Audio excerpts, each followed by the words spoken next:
Ieu pisan aksi sababaraha warga Cianjur anu nganobrak pangwates alun-alun kalawan halaman pendopo Cianjur.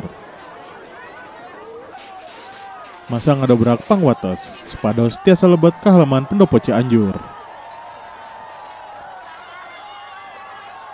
Di halaman pendopo Bupati Cianjur, ratusan masa ngariung serta ngaekspresikeun sikap syukur katewakna Bupati Cianjur dina operasi tangkap tangan anu dilakukan KPK dina kasus dugaan dana pendidikan.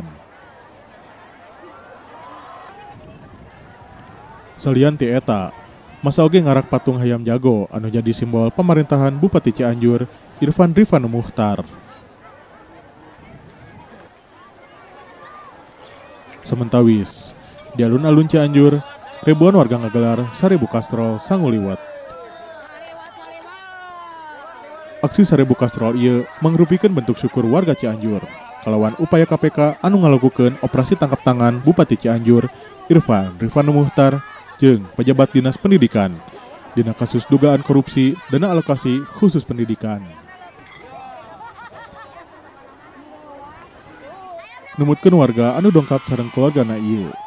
Salami kapamingpinan Bupati Cianjur Irfan Rifanu Muhtar ngajalankeun roda pemerintahan sering kontroversial. Ngawitan ti kawijakan keagamaan, pendidikan, dugi ka kawijakan anu liana.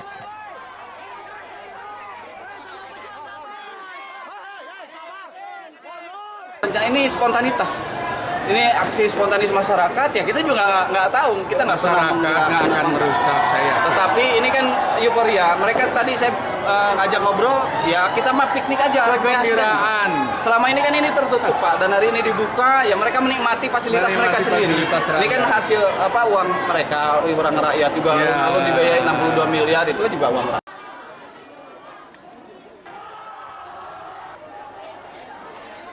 Ti Cianjur, tim liputan ngawartakeun.